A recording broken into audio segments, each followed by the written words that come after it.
Another WASD event has come and gone, and it brought with it some great titles for gaming fans of all ages. There was something for everyone, from playing together with friends to learning Japanese. A big thank you has to go to all the wonderful people at Dead Good Media who provided a creator lounge and passes for the event. This was a great place to meet other creators and network, and not only did I have a great time playing all the new titles, but I had a great time just having a little chat with everyone. There were over 60 games on the show floor at the WASD IGN event, with Lords of the Fallen, Tekken 8 and Prince of Persia: The Lost Crown being some of the big titles available to play there. Prince of Persia was one title that I was looking forward to playing, and it didn't disappoint. Taking a series back to its original 2D roots, the combat was fast and challenging, especially trying to nail down those parries. Movement felt fluid and intuitive, and the game just looks beautiful running on the Nintendo Switch. I managed to make it to the first boss, who I couldn't make it past, but felt like I hadn't really scratched the surface as to the abilities I could use and the items which you can equip to help you on your journey. The Lost Crown is the first new title in the Prince of Persia series since 2010's The Forgotten Sands, and I think it's one to watch when it releases on all platforms on January the 18th, 2024. Switching gears, I stopped by So to Speak, a Japanese learning game which, as the name suggests, teaches you Japanese as you make your way through a small cityscape. Developed by Eric Anderson, I wasn't sure what to expect, but once I got the hang of the game, I found myself playing with a smile on my face as I learnt these new phrases. The game not only shows you the characters, or kanji, as you match them to the correct signs in the world, but also gives you the pronunciation as you do it.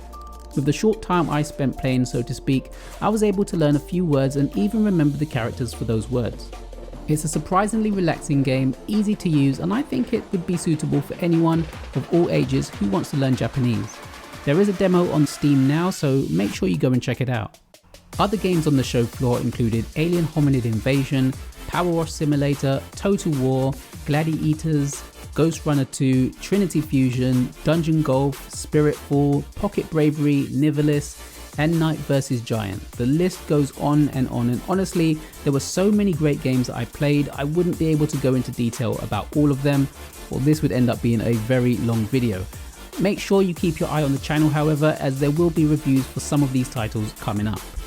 I also got a chance to try out Sorry We're Closed, a narrative survival horror from small indie team Alamode Games. The visuals are bright and funky, with a lot of neon colours popping from the screen, and things get really weird and trippy as your character taps into their third eye to see an alternate reality and solve puzzles.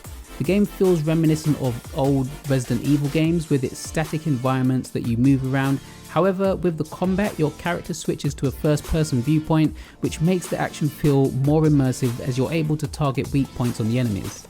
There's a planned release date for 2024, so if you're a fan of retro survival horror games, this could be one for you, so make sure to keep an eye out for it.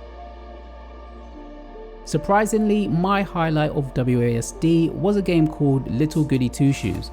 I hadn't heard about it before, and as soon as I saw the art style, I wanted to play it. Developed by Astral Shift, Little Goody Two Shoes is a story-driven horror RPG with a 90s anime-inspired look. Not only that, but the game feels very old school, especially when accessing items from your menu. Everything is hand-drawn, and the aesthetic changes fairly regularly from the short hands-on time I had with the game. It's very trippy, and things get quite dark despite its cute fairy tale style. It will be available on Steam, Nintendo Switch and the other platforms, and from speaking with a few people from the event, I think it might be a surprise favourite that you should definitely be on the lookout for. All in all, I had a really good time at WASD. There was lots to see and so much to look forward to in the near future, all the way till next year. Remember to subscribe to the channel to stay up to date with all the latest news and reviews for a range of indie titles coming out. Hit the like button if you liked the video, and if you were at the show, let me know what your favourite game was in the comments below. As always, thanks for watching, and I'll see you next time.